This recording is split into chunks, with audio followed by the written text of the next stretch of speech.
Donc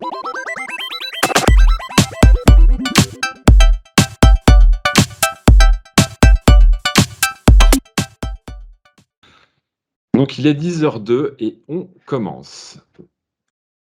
Donc bonjour à tous, merci d'être présents avec nous. Je suis Mathieu Corbex, cofondateur d'Opendo. Je suis extrêmement heureux d'être avec vous aujourd'hui. Alors très rapidement, puisque c'est une promesse, Opendo c'est quoi? Opendo c'est un concentré de technologie sous la forme d'une app qui permet à un animateur d'interagir avec ses participants via des activités et donc de dynamiser et d'engager de manière un peu plus prégnante son audience, que ce soit en distanciel ou en présentiel.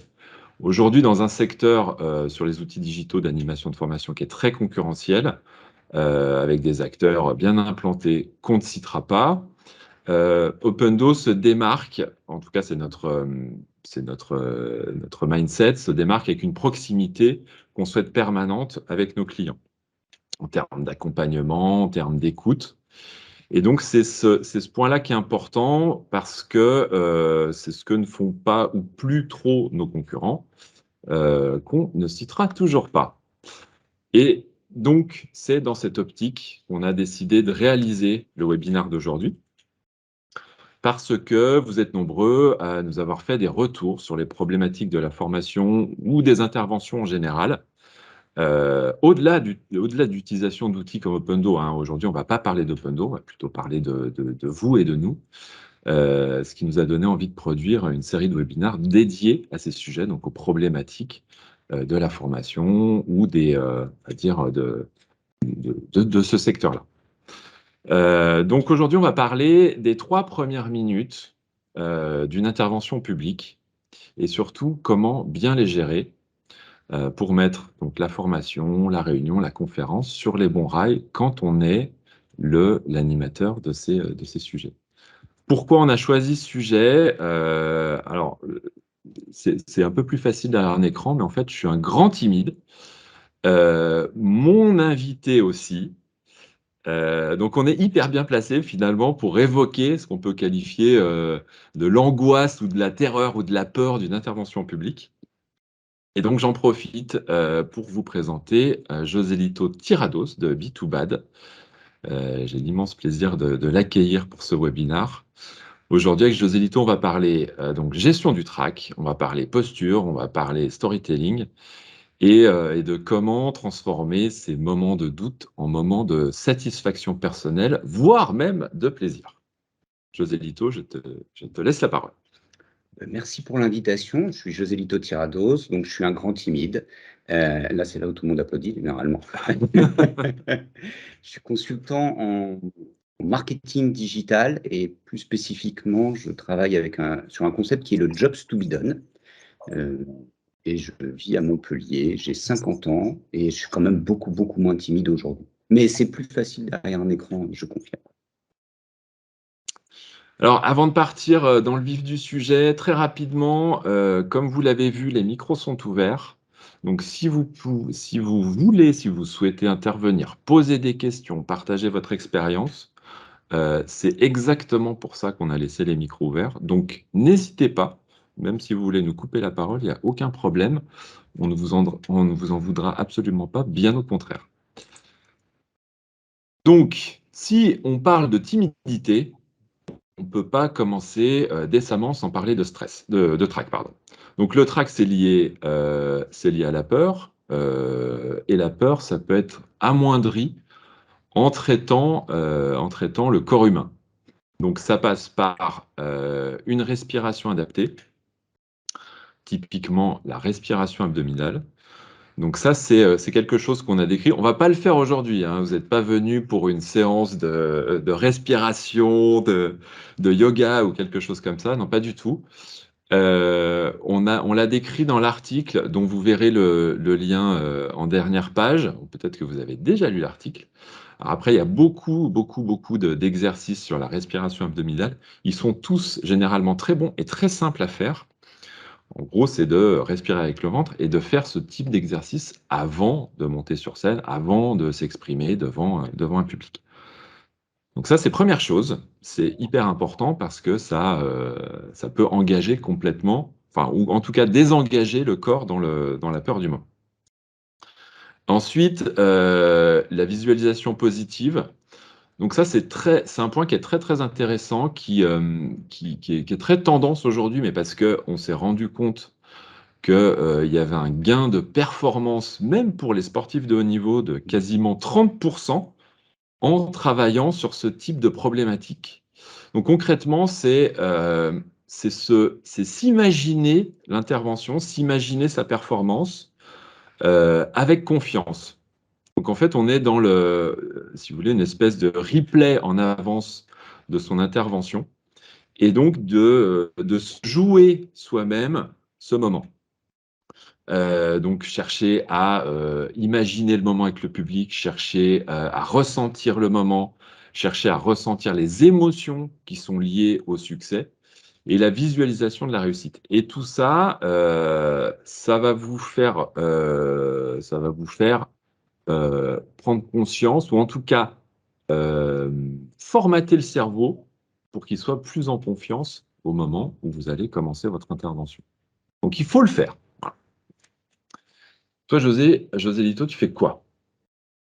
Alors, moi, je ne fais pas la visualisation positive parce qu'en fait, la veille, je gamberge et je ne dors pas. Donc, j'arrive dans un mauvais état, mais je sais que ça fonctionne super bien.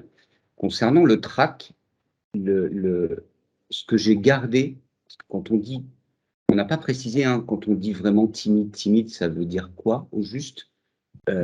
Pour moi, c'était une incapacité de demander l'heure dans la rue ou de retrouver mon chemin. Maintenant, on a tous ces trucs-là, donc tu vois, tu as le GPS. Mais je me souviens, adolescent parisien, perdu, et juste, je préférais être perdu que de demander mon chemin, qu'oser faire ce pas vers l'autre. Donc, c'est juste, enfin, c'est compliqué à vivre, en fait. Et puis, tu te retrouves projeté dans nos vies professionnelles aujourd'hui où tu dois animer des réunions, tu dois animer des conférences avec plus ou moins de personnes. Mais si tu es vraiment timide, même 3 personnes, c'est déjà trop. Je confirme. Et le track, le truc que m'a donné une comédienne, en fait, c'était de dire, mais c'est pas de te bagarrer avec ce truc. Accepte-le, en fait, ça fait partie du jeu. Tu vois, là, on est derrière un écran, j'ai les mains moites, quoi. Je dis plus rien. Il y a du public, mais je m'en fiche. Donc, tu vois, plutôt que de dire, alors la respiration, ouais, ça c'est évident. C'est le tai chi qui m'a appris à être détendu, etc. La posture, les pieds par terre, tous ces trucs-là. Mais un des vrais trucs, c'est d'accepter. Donc, c'est de me dire, OK, j'y vais, je vais avoir le track et ça fait partie du jeu et c'est bien. Et en fait, je le prends avec. Et ça fait du bien, je pense, d'accepter d'avoir le track. Donc, t'as pas honte, t'es pas mal à l'aise. Et sur certaines interventions, j'ai animé des conférences, il y avait 300 personnes dans la salle. Moi, mon truc, c'est de le dire, en fait. C'est d'attaquer. Alors, tu sais, il y a aussi des fois, si tu es plus ou moins fatigué, etc., ça dépend, mais en fait, d'attaquer en disant, vous savez quoi, moi, je suis timide, j'ai le trac, et je suis devant vous, et je suis pas à l'aise. Et comme ça, tu sais, je te file le bébé, en fait. Voilà, c'est plus mon truc. T'évacues le truc. Ouais, t'évacues le truc, et ça va beaucoup mieux. Donc, on peut se permettre de dire, je sais pas, tu soutiens, tu as une soutenance d'un appel d'offres, rien ne t'empêche de dire je suis professionnel, je suis expert dans mon domaine et quoi, j'ai le trac et je suis timide et basta. Enfin, voilà, je suis un peu plus petit que toi, ça se voit. Enfin, je vais pas faire semblant d'essayer d'eux, donc je commence par dire bah, je suis plus petit que toi. Ça fait Laurel et Hardy et c'est pas grave. Donc ouais, c'est ma technique en fait, c'est de balancer le truc au public.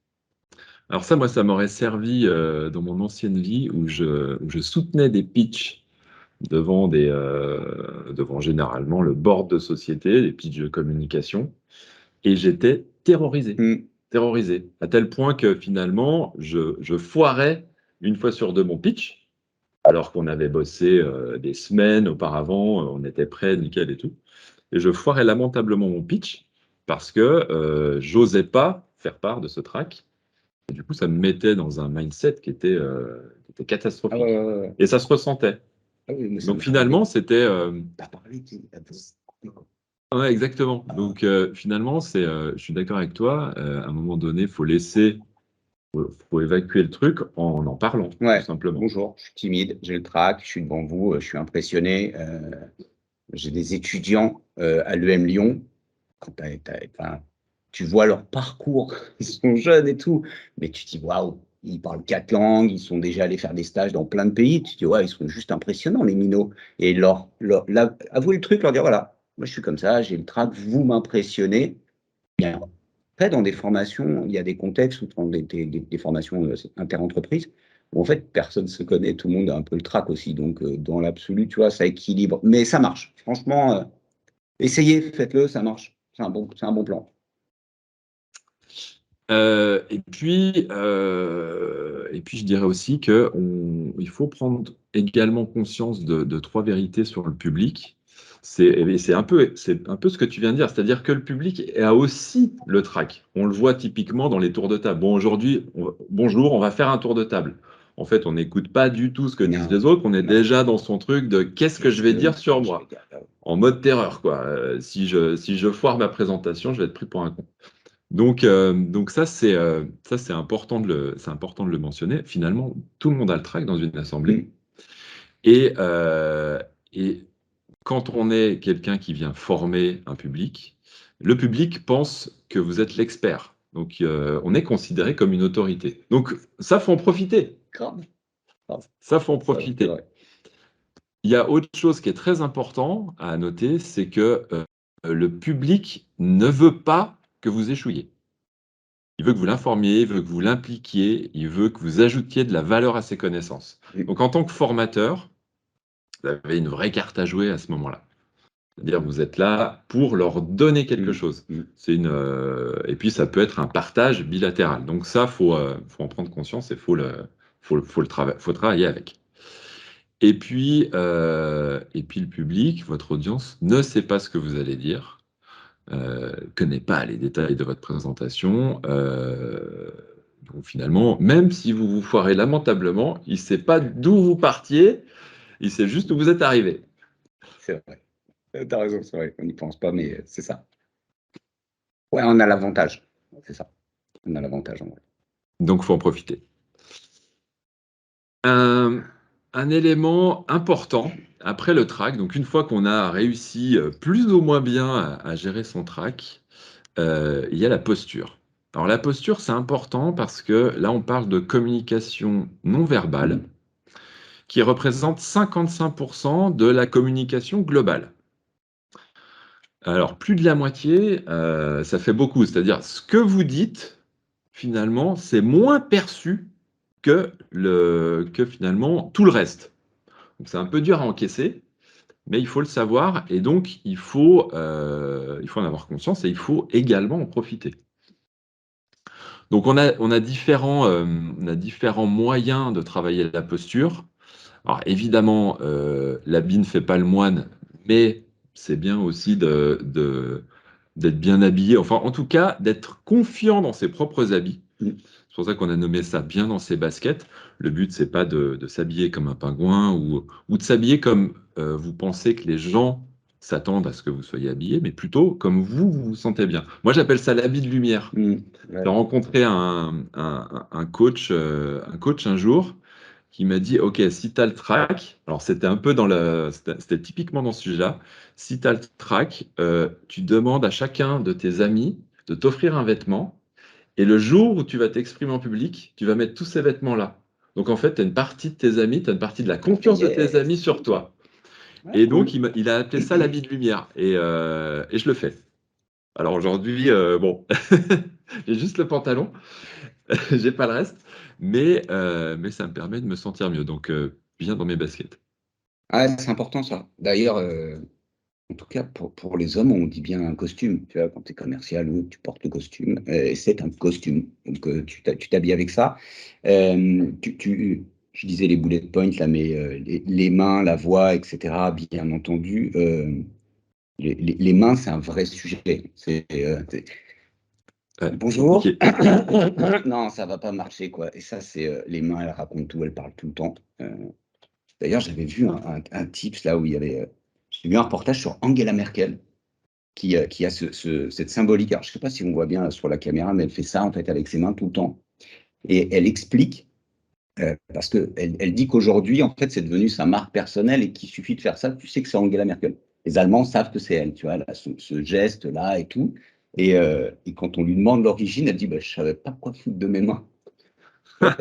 Très bon. C'est une grande photo, donc tu vois, t'as que des gens importants, quoi. Quand elle est dans des sommets, etc., c'est Angela Merkel, quoi. Et elle dit, bah, première photo, je sais faire. J'ai fait ça comme ça, j'ai posé mes mains, et depuis, c'est devenu un signe de ralliement. Donc voilà, Joli. pour les Allemands, tu fais ça, tu sais que c'est Angela Merkel. Tu vois, juste que ça raconte quelque chose. Ouais. Mais ouais, donc ça, c'est un vrai sujet. La bonne nouvelle, je trouve, c'est que c'est des trucs, plus tu les pratiques, plus c'est facile. Bah, c'est pas, je suis timide, c'est fini pour moi, j'y arriverai jamais. Tu vois, il y a deux, trois trucs, tu les apprends, tu les appliques, ça va très vite, et puis tu les gardes et on n'en parle plus, quoi. Donc, il y a plein de listes, hein, de mets pas les mains dans les poches, machin, la posture, la voix, tiens-toi droit, t'as une colonne d'air, machin. En fait, il y a juste à le faire et ça marche. Le truc, donc, c'est plutôt cool de se dire non, mais je pourrais jamais y arriver, je pourrais jamais le faire, c'est foutu, je suis né timide, tant pis pour moi. Ouais, et moi, ce que je dirais, c'est qu'il ne faut pas essayer de tout faire à la fois. Il faut Ouais, faire un point ouais, par un ouais, point. c'est ça, bien, ouais. Ouais. Tu commences. Sinon, tout faire à la fois, c'est arriver à faire rien, en fait. Ah ben c'est comme quand tu conduis, tu sais, les premières fois, le volant, regarder la route, les rétroviseurs, la boîte de vitesse, il y en a tellement que généralement tu cales, ça se termine mal, quoi. Et puis maintenant c'est automatique. D'ailleurs les boîtes sont automatiques, hein, c'est top. Mais si tu devais choisir dans ce que tu as mis là, les mains, la posture, la voix, le silence, le truc par lequel tu me conseilles de commencer, c'est lequel? Moi, je dirais la posture. Ouais. La posture, parce que les mains, ça fait partie finalement de la posture. Alors la posture, nous, on l'a plutôt présentée comme, enfin, je la présenterais plutôt comme euh, comment comment on se déplace dans l'espace. Le conseil, c'est, alors évidemment, ça marche mieux en présentiel qu'en distanciel. En distanciel, c'est pas possible. En présentiel, c'est de se déplacer, c'est d'occuper l'espace. Hmm. En faisant ça, on oblige les gens à suivre la dynamique du mouvement et donc à les engager plus profondément que si on est juste statique à un Hmm. endroit. Donc ça, c'est important. Et puis après, donc commencer par ce point-là, une espèce de gestion de l'espace, hein, comme un footballeur qui va se positionner au bon endroit sur le terrain et puis qui va bouger en permanence. Et puis après les mains, la voix, et puis quand on maîtrise tout ça, maîtriser les silences. Alors ça, pour moi, c'est le truc ultime, c'est comment on rythme avec la voix et les silences, donc son, pas de son, comment on rythme l'intervention et comment on lui donne je dirais, comment on laisse des moments de réflexion à l'auditoire. Moi, je trouve que c'est le plus difficile. Ah bah ça, pour moi, c'est ultime. Moi, je ne sais pas faire, hein. C'est vrai? Non. Ah, moi, maintenant, ça y est, je sais faire. Mais ah ouais, non, c'est ultime. Ben, ouais, ouais, j'ai appris à le faire et en fait, ça rejoint, on parlait avant de la respiration. Pour moi, je l'ai traduit en disant, c'est un temps de respiration, tu te recalibres. Arrête, respire, hop, tranquille, machin, et reprends des forces et repars à l'assaut du truc. Hmm. Et c'est en l'envisageant comme ça, plus qu'en se disant, putain, je vais poser un silence de ouf et ça va bien se passer. Et je l'ai fait, mais il suffit d'une fois, hein. Je l'ai fait une fois. Bon, là, 300 personnes, c'était mon climax, j'étais comme un ouf, quoi. J'ai pas dormi 2 jours avant, j'étais une épave quand je suis arrivé. Et quand tu l'as pris une fois, ce truc, c'est bon. Après, quand tu es commercial aussi, tu sais, on dit toujours, quand tu arrives à la fin d'une présentation, quand tu es commercial, le premier qui a parlé a perdu. Donc, et ah ouais, tu as présenté ton offre, tu as présenté ton prix. J'avais un coach là-dessus qui me disait, tu sais, José Lito, dans ces cas-là, pense que tu es sur une moto, tu as le casque, évade-toi, sors de la pièce. Tu n'es plus du tout là. Et ne dis rien parce que le premier qui a parlé a perdu. Si vous faites de la vente, si vous faites du commerce, je vous garantis que ça marche. J'ai signé des deals de fous comme ça. Et en public, c'est pareil. Sors, va-t'en. Tu le fais une fois, après, tu sais quoi, c'est une drogue dure. Une fois parce que là, tu le vis, hein, tu tiens ton assistance, tu te dis, waouh, au moment où je vais reprendre la parole, ils sont tous là. D'ailleurs, il y a un truc que je donnerais, il faut que tu me fasses penser une super intro, un petit machin pour les 120 premières secondes. Ça vient de me tilter. Et simple à faire, hein. Mais simple à faire, en fait. Et tu veux pas nous le dire maintenant? Bah, allez, si, haut les mains, je l'ai testé une fois, je vous le donne comme ça, parce que j'étais devant un public, et c'était un public, mes piou-piou, là, à l'EM Lyon, ils sont super agités. Les jeunes ont un côté très fun, en fait, ils s'en foutent de toi. Tu sais, c'est pas un public sérieux, respectueux, machin. Ils s'en foutent de t'es l'expert. Ouais, t'es l'expert, tout simplement. C'était chiant. Tu sais, ils mettent leur smartphone et s'en foutent, quoi. Parce qu'ils sont multitask et tout, etc. Et la première année, j'ai mis un peu de temps et après, il y a eu le Covid, donc j'ai fait 3 jours à distance, on pourra en reparler. Et, euh, et tu parlais de haut les mains. J'ai fait ça. Je pense qu'on le voit sur la caméra. Je me tiens debout face à mon public. Et je bouge pas, j'ai la main les yeux comme ça avec le doigt en l'air. Et là, tout le monde finit par s'arrêter naturellement. Ça, je montre la lune. Tu regardes le doigt et tu t'enchaînes tout de suite avec ça. Voilà. Et en fait, ça permet de faire plein de trucs parce que ça attire l'attention. Pourquoi le gars, pourquoi il est en train de faire ça là? Tout le monde regarde en haut, il cherche, machin. Et ça te permet de lancer ta première phrase. Ça, je montre la lune, l'idiot regarde le doigt. Où tu viens de dire à toute l'assistance qu'ils sont idiots. Soit ceux qui sont vexés dégagent, soit ils se marrent. Et ça marche super bien. Et toi, ça te pose, en fait, parce que tu parlais de posture, c'est tout bête, hein, mais ça te met tout droit quand tu fais ça. Et en fait, c'est toi qui lèves la main pour demander la prise de parole. Je ne sais pas si vous le voyez dans vos interventions, il y a encore plein de gens qui ont cette espèce de réflexe pavlovien de lever le doigt quand ils veulent prendre la parole. Tu vois. Voilà. Donc ça, c'est un icebreaker qui marche très bien. Tu le testes, tu arrives dans une salle et tu te mets debout et tu ne bouges pas et tu attends. Yes. À tester. Et c'est tout à fait en phase avec le storytelling finalement. Ah bah là, ouais. Ben oui, tout à fait. En fait, c'est comment capter l'attention de l'audience en démarrant une histoire, une citation, une question, exactement ce que tu viens de faire. Ça marche très, très bien. Donc le but, c'est évidemment de se connecter avec le public, donner le ton, et puis de raconter finalement une histoire réelle et sincère. On ne parle pas là de partir dans une fiction, on parle vraiment d'ancrer la conversation ou l'échange dans une vraie histoire. Pourquoi, à votre avis, je vous ai parlé de ma timidité à moi et José Lito? Ça permettait directement de poser un cadre, c'est-à-dire on est entre timides, on se soigne et on vient en parler ensemble à l'écran. Alors, oui, d'autant plus.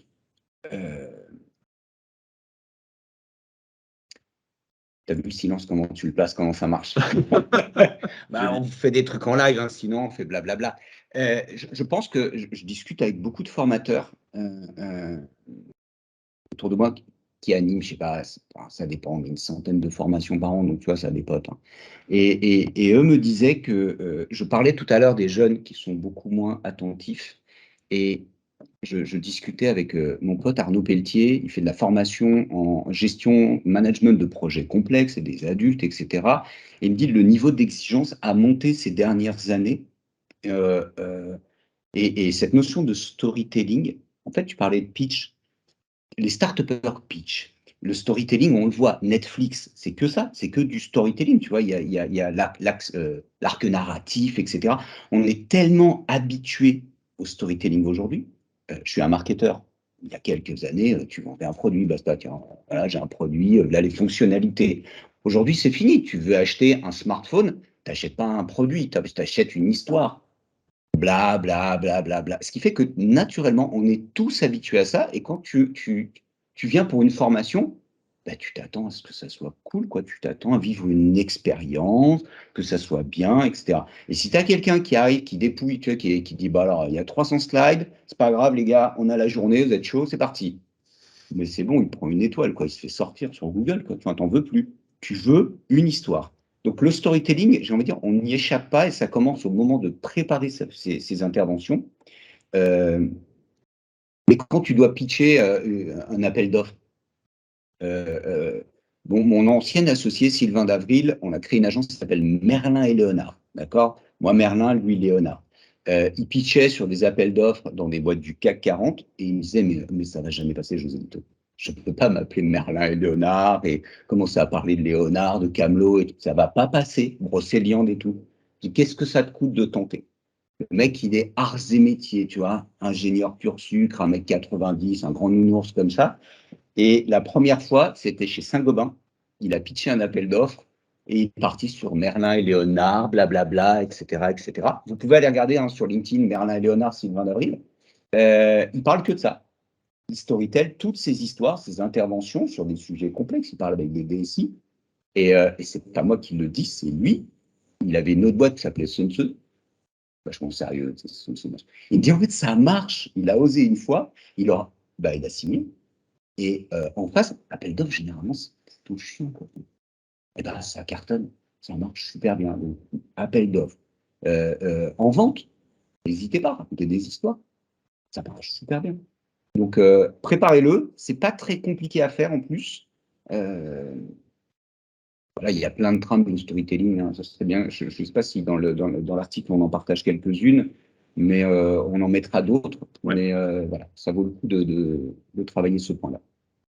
Alors moi, à contrario, enfin, contrario, non, vraiment pour forcer le trait du storytelling, j'ai fait une formation il y a quelques années avec à HEC, avec un intervenant qui a pris 3 quarts d'heure pour poser le cadre. Et D'accord. c'était assez incroyable. C'est-à-dire qu'il a raconté sa vie et le point d'orgue, c'était pourquoi je suis là aujourd'hui et pourquoi je vais vous passer mon expérience. Mais ça a quand même pris 3 quarts d'heure. Pour montrer que ça Et le tient. mec s'est pas démonté, quoi. Ouais.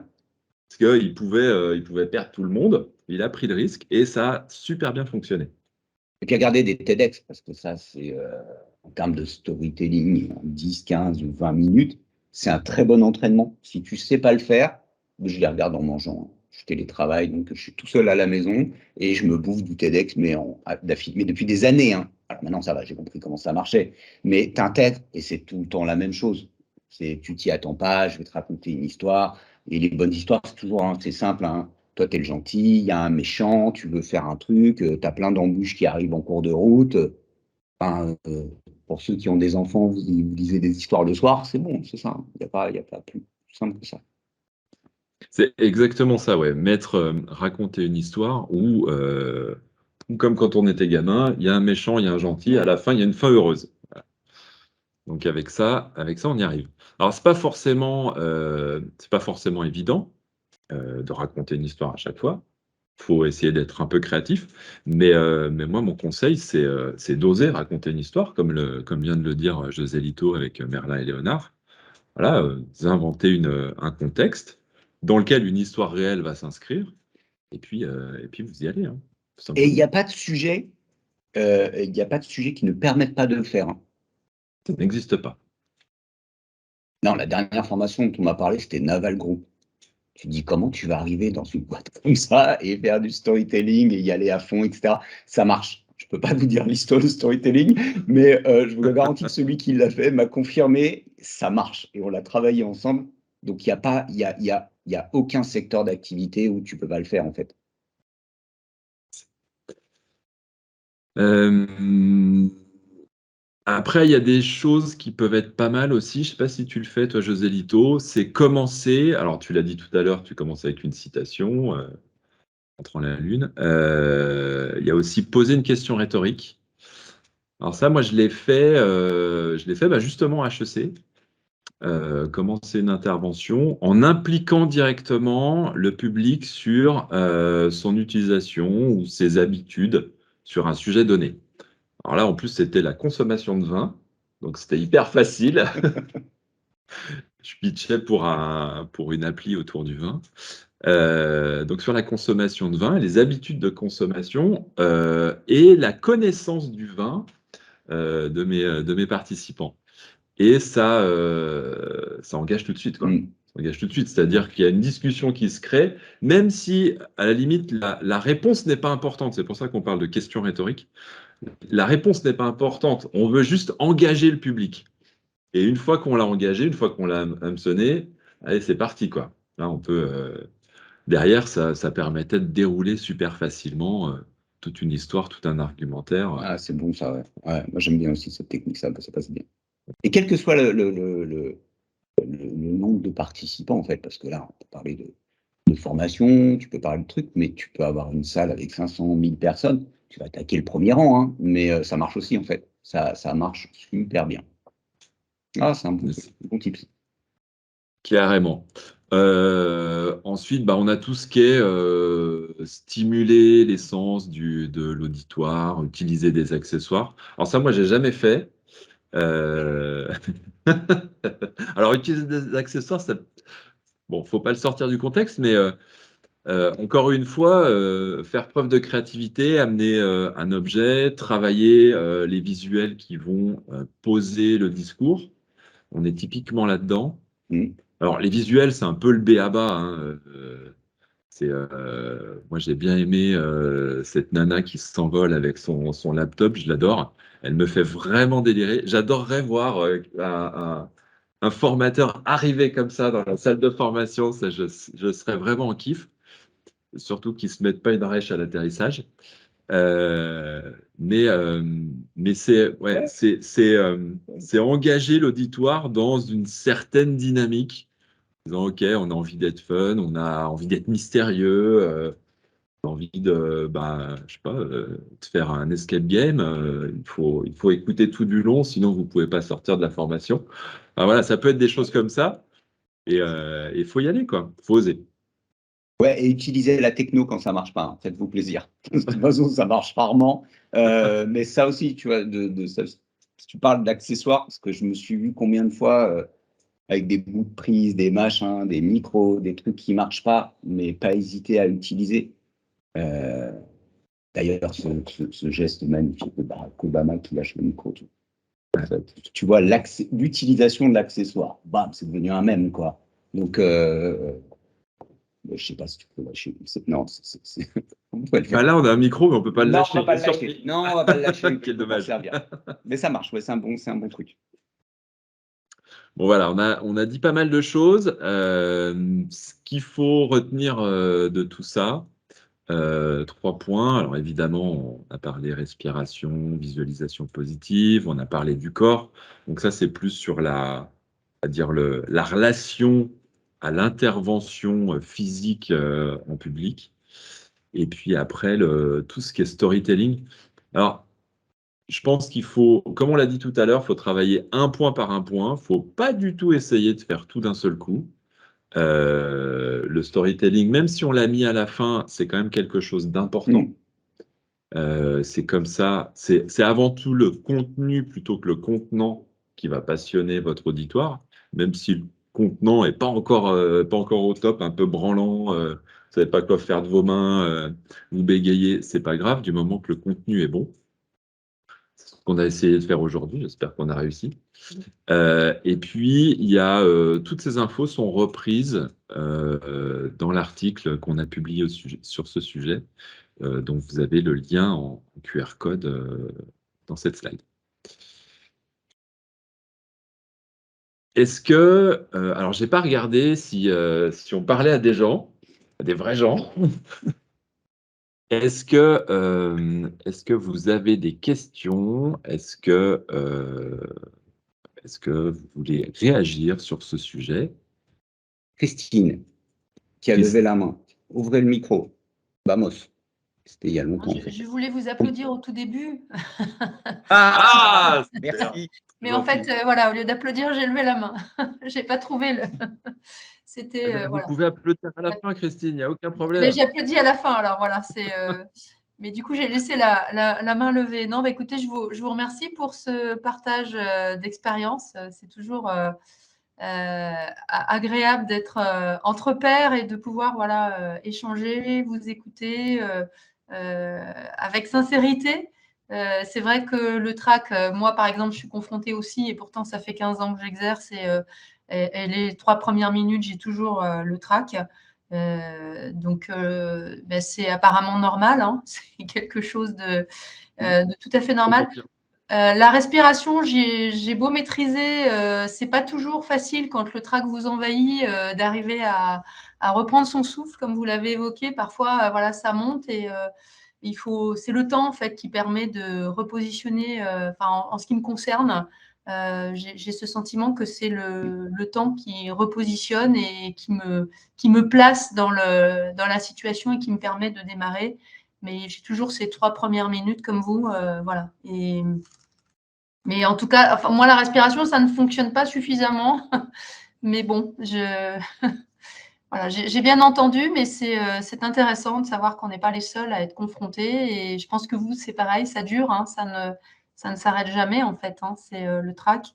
Jacques Brel a eu le trac toute sa vie, c'est pour ça qu'il a arrêté. J'avais lu un article, voilà, il a arrêté de chanter parce qu'il a souffert du trac toute sa vie.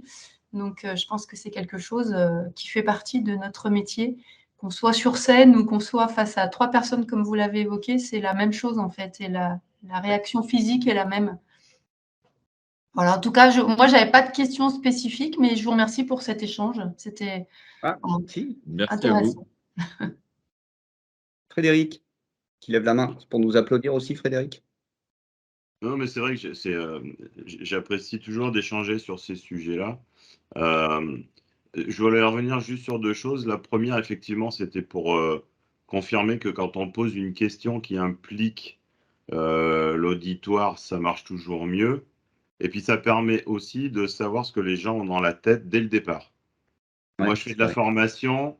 Alors, je fais de la formation certi-phyto, c'est-à-dire que j'apprends aux agriculteurs à utiliser les produits phytosanitaires qui sont tant décriés. Donc, vous voyez un peu le sujet, avec le public, on va dire les citoyens qui aujourd'hui voudraient que les agriculteurs en utilisent plus. Mais eux, ils ont, entre guillemets, que cette solution-là aujourd'hui pour produire suffisamment. C'est un peu comme la voiture, hein. Si on demandait aux Français de faire moitié moins de kilomètres, débrouille-toi comme ça c'est un peu compliqué à brûle pour point, quoi. Donc ça, c'était juste pour partager ce premier pas. Moi, j'ai un souci, vous l'avez vite compris, hein. J'arrive pas ou très mal à gérer les silences et j'aurais aimé qu'on revienne un petit peu là-dessus parce qu'on a tendance à toujours parler, mais on laisse pas de temps de respiration à l'auditoire et puis même pour nous finalement. Donc j'aurais aimé qu'on revienne un peu sur les silences. Ouais, bah, avec plaisir. Alors le silence, comme on l'a dit, enfin comme l'a dit José Lito, qui est un peu plus expérimenté que moi sur le sujet. Moi, j'ai dit que j'y arrivais pas. Moi, je lève les yeux au ciel, Frédéric. Je fais comme ça, en fait. Je réfléchis. Donc, je me dis que je me donne le temps de réfléchir. Je lève les yeux au ciel et j'essaye de reformuler. En fait, je m'autorise à avoir un dialogue intérieur. C'est super compliqué, hein. Enfin, j'en sais rien si c'est super compliqué, mais c'est une bonne tactique. Tu regardes quelqu'un comme ça en fait, le fait de lever les yeux au ciel, ça veut dire que je suis dans mon cerveau en train de réfléchir et l'interlocuteur nous offre ce temps-là, en fait.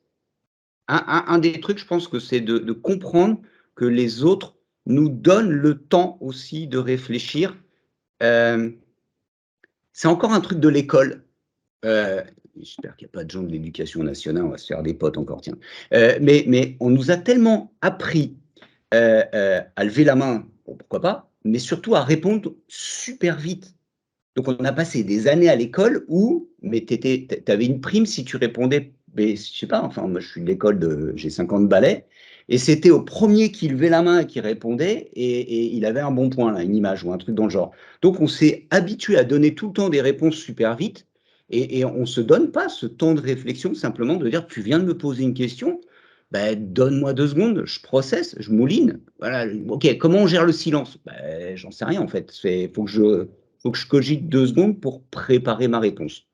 L'avantage que ça a, et c'est peut-être un des trucs, c'est que ce temps de silence, ça nous rend super intelligents aux yeux des autres.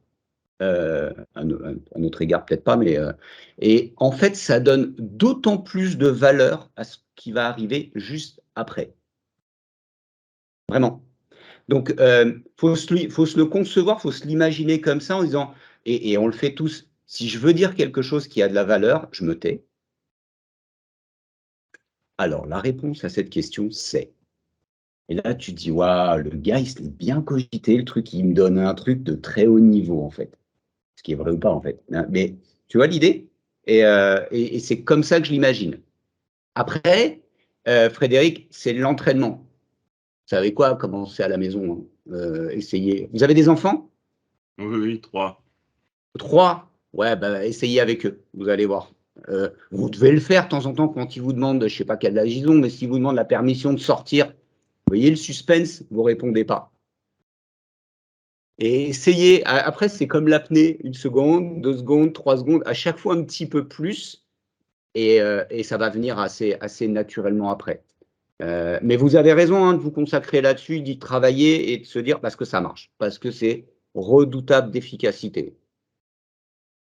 Surtout dans l'agriculture, tiens, d'ailleurs. Ok, merci. Ça répond à votre question? Oui, mais ça fait partie des choses qu'il faut que je travaille. Hein, même si je fais partie de votre génération, moi, c'est pareil, j'ai une équipe et il y a le décalage aussi entre les jeunes. Moi, j'ai facilement les arguments pour raconter des histoires. Et mes jeunes collègues dans mon équipe, eux, par contre, c'est ce qui leur manque. Et ils disent, ouais, mais Fred, toi, tu sais tout sur tout. Je dis, non, je sais pas, j'ai 32 ans de travail. Donc, j'ai plein de choses à raconter. Celui qui arrive, évidemment, il n'a pas 32 ans d'histoire à raconter. Et c'est ça, dans le problème des jeunes aujourd'hui, comme vous l'avez dit, ils ont des cerveaux super bien faits, etc. Moi, ils m'épatent des fois. Par contre, en termes d'histoire à raconter, ben, ils les ont pas parce qu'ils les ont pas vécues. Et Qui c'est les ça qui... piquent, qui les volent, qui volent vos histoires, en fait. Ça, c'est un Oui, truc. oui. Alors, Donc, je ça, leur c'est un raconte truc une qu'on mienne et s'empêche de faire. Bah ouais, donnez-leur. Cadeau. voilà, je leur donne mes histoires. Mais surtout, alors ça, c'est un truc, je ne sais pas si vous le faites, hein, mais quand vous citez quelqu'un, donnez pas son nom. On s'en fout, Balek. Non, mais c'est un truc de l'école, tu sais, c'est une histoire de copyright, en fait. Mais autorisez-vous, quand vous voulez raconter une histoire, quand vous avez une citation, prenez-la en votre nom. Parce qu'en fait, celui qui connaît l'auteur, donc il ne va pas s'offenser, il sait que ça ne vient pas de vous, d'accord. Et ceux dans la salle qui ne connaissent pas, ils disent waouh, putain, il est bon celui-là, il me sort des trucs de ouf. Donc, Punchline de ouf. mais ouais, mais autorisez-vous à choper. Si quelqu'un vous raconte une histoire, bah, sur l'agriculture, je peux expliquer comment on fait du business avec du cash à des agriculteurs, hein. Mais après, est-ce que c'est moi qui l'ai fait ou quelqu'un d'autre? Personne ne le sait. Et tout le monde s'en fout, c'est ce que tu disais, tout le monde s'en fout. Mais ça, c'est bien l'histoire d'avoir des trucs à raconter. Bon, bientôt, vous revenez, Frédéric, et vous nous faites les silences. Ça marche? Ça, super. Voilà, ça marche. Bah oui. Top, bah, Bravo. top, bah, top. Bravo. Marc Bello, il n'a rien à dire parce qu'en fait, il est là, mais il est super bon. C'est un orateur né, Marc Bello, de Monsieur The Sales Machine. Il ne va même pas ouvrir son micro, ça veut dire qu'il n'écoute pas en vrai. Alors, Marc, il est très, très, très, très bon. Bonjour Marc. Hello, coucou. Est-ce que tu m'entends là? Super bien. Bon, bonjour la petite troupe. Bonjour. Ouais, alors moi, je suis un peu comme toi. Moi, alors, c'est pas que j'ai du mal à dormir avant, c'est que je passais énormément de temps à préparer toutes mes prêses, systématiquement. Alors à l'époque, j'avais une femme qui devenait complètement folle parce que quand j'avais une grosse presse comme ça, je passais une nuit blanche et je regardais chaque slide et je me disais, putain, qu'est-ce qu'ils vont me poser comme question? Putain, qu'est-ce que je peux répondre? Et puis j'essayais d'enchaîner le tout. Et en fait, je passais une demi-heure par slide. Alors le matin, j'arrivais, j'étais décomposé, mais j'étais sur les nerfs et finalement, ça le faisait super bien. Et puis après, le samedi, ma femme gueulait parce que je pionçais comme un âne batté. En tout cas, j'avais besoin de me mettre comme ça dans cette phase de préparation pour me sentir super à l'aise. Même si ça ne se déroulait pas exactement comme je l'avais imaginé la veille. Hein. Marc a une énergie redoutable parce que ça fait partie. On cite des points et Christine, vous évoquiez, vous dites ça fait 15 ans et j'ai toujours le trac, etc. Moi, je connais Marc depuis quelques années, je l'ai vu intervenir. C'est quelqu'un d'extraordinaire. C'est un monsieur qui en impose naturellement. Il a une espèce de charisme. Marc, je l'ai vu arriver dans des restaurants. T'as honte. Quand tu es timide et que tu traînes avec Marc quelque part, t'as honte parce qu'il traverse la salle, il arrange tout le monde, etc. Et en fait, tu dis, mais comment il fait ça? Comment il joue ce rôle d'acteur? Et c'est vrai que tu as ce truc que je connais de toi, de te mettre sur les nerfs, en fait, de créer une espèce de tension. Et ça, c'est un truc que j'ai pu expérimenter, de boire beaucoup de café, de pas dormir et de me dire, mais je vais être fracas. Et quand j'étais intervenu, et toi, tu sais, au Plaisy Day, il y avait 300 personnes, je me suis dit, je vais craquer. En fait, je vais pas y arriver. Et j'ai très peu dormi et j'étais tellement tendu que j'ai tout poussé comme ça à fond, machin. Mais après, ouais, tu dors, hein, il n'y a plus personne.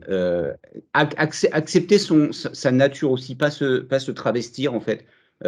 Faut composer avec soi en tant qu'outil. On est comme on est et il faut faire avec soi. Ça, c'est un vrai point à travailler. Bah, ça me fait plaisir.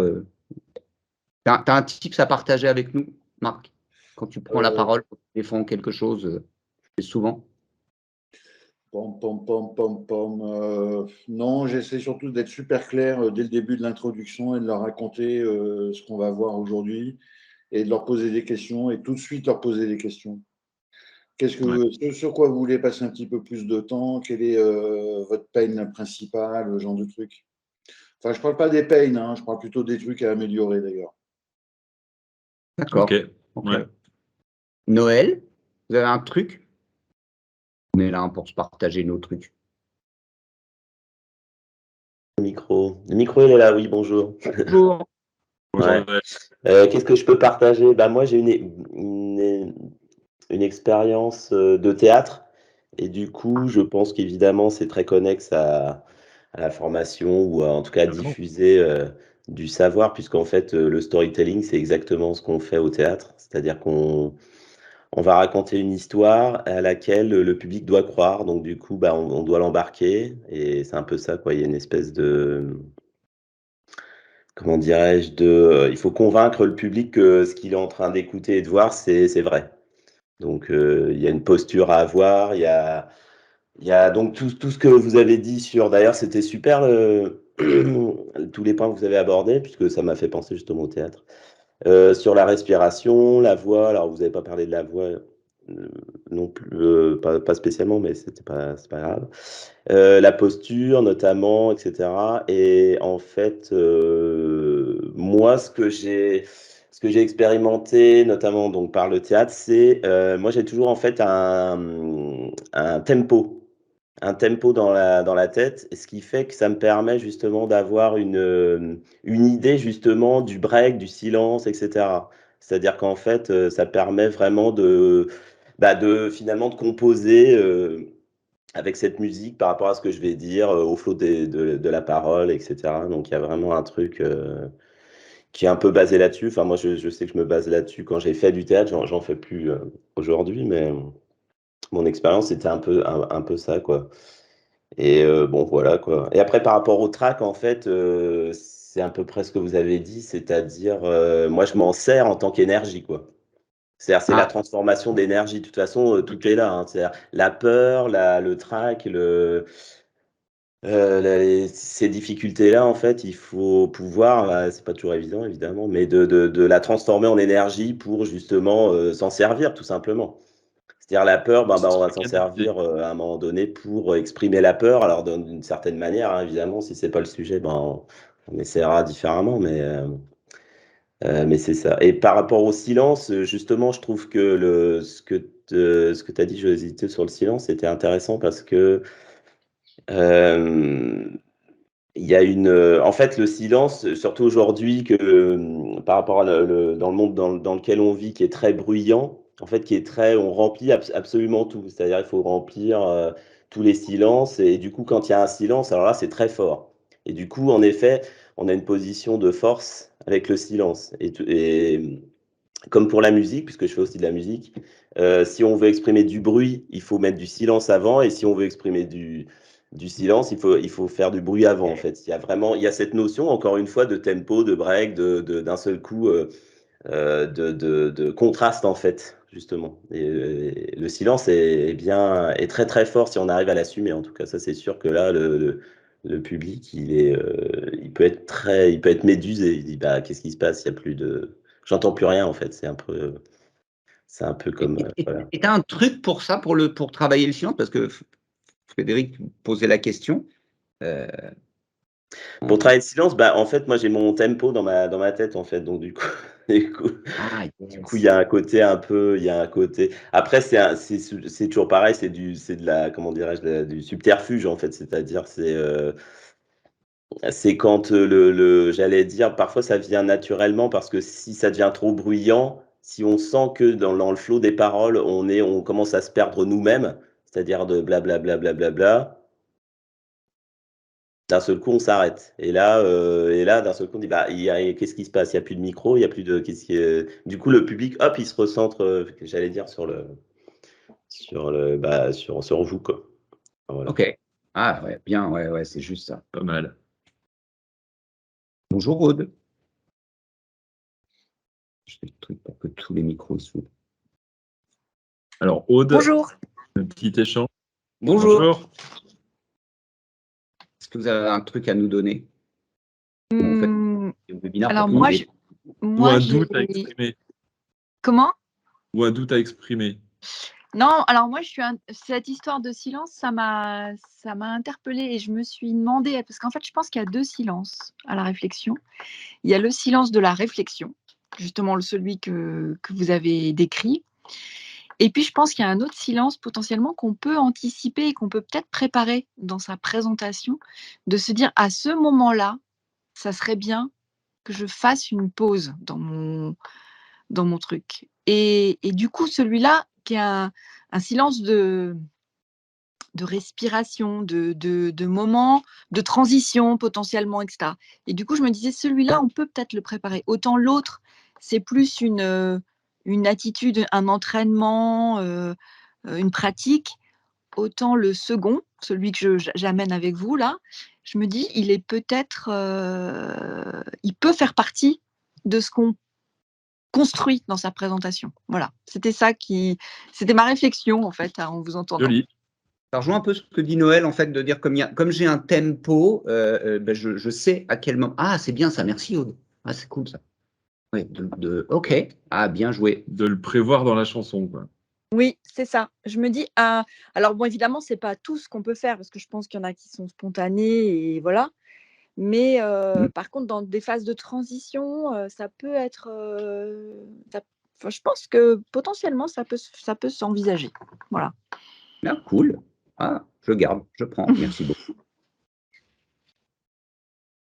Est-ce qu'on a. Ah, Damien n'a rien dit. Damien, il n'écoute pas. Si, Damien écoute parfaitement. Non, c'est reparti. Mon micro est ouvert. Bonjour. Bien travailler les silences, comme on vient de le dire. Exactement. Je prépare mon arrivée. Non, moi, c'est un peu comme Marc, puisque je suis dans la fonction commerciale, donc j'aime bien me préparer, effectivement. Ça, c'est essentiel. Anticiper éventuellement quelques questions pour y répondre. Un peu comme Aude, effectivement, prévoir des moments où on va introduire une pause et puis s'intéresser à l'autre parce que et je crois que c'est un élément essentiel, c'est essayer de se faire plaisir et de faire plaisir aussi aux personnes avec lesquelles on est en train de passer un bon moment. Et c'est, je crois, le point de réussite en fait de la présentation, de l'animation. Donc c'est rechercher ce moment où on va se faire plaisir, donc essayer de chercher à embarquer les autres effectivement avec nous, avec effectivement des silences où on va aller venir leur proposer de prendre la parole après, etc. Donc c'est ce moment d'échange, ça peut être un bon truc pour se poser, prendre le temps de respirer, etc. Voilà mon partage ce matin. Merci. Bon, génial. Ouais. Génial. On a eu un bel échange. Oui, c'était très intéressant. Partage d'expérience. C'est intéressant de voir le ressenti de chacun sur ces sujets-là. Et puis de pouvoir en parler de manière conviviale. Donc c'est top. Merci à tous et à toutes d'avoir participé à ce webinaire. On va, c'est 10h56, donc on est pas mal, hein. On est bien. On est très bien. On va juste donner le contact pour qu'on puisse rester en contact. Pourquoi pas poursuivre l'échange. Évidemment, on mettra ce webinaire en replay. Encore une fois, merci à tous. Merci à toi, José Lito, d'être Merci. venu. C'était un moment C'était génial. bien agréable, c'était bien cool. À refaire. Je te prends au mot. Ouais, Je me te doute. prends au mot. Bonne journée Bonne à journée. toutes et à tous. Merci beaucoup. Et à Merci. bientôt. À très très bientôt. Merci. Au revoir. Merci, à bientôt. Merci. Au revoir.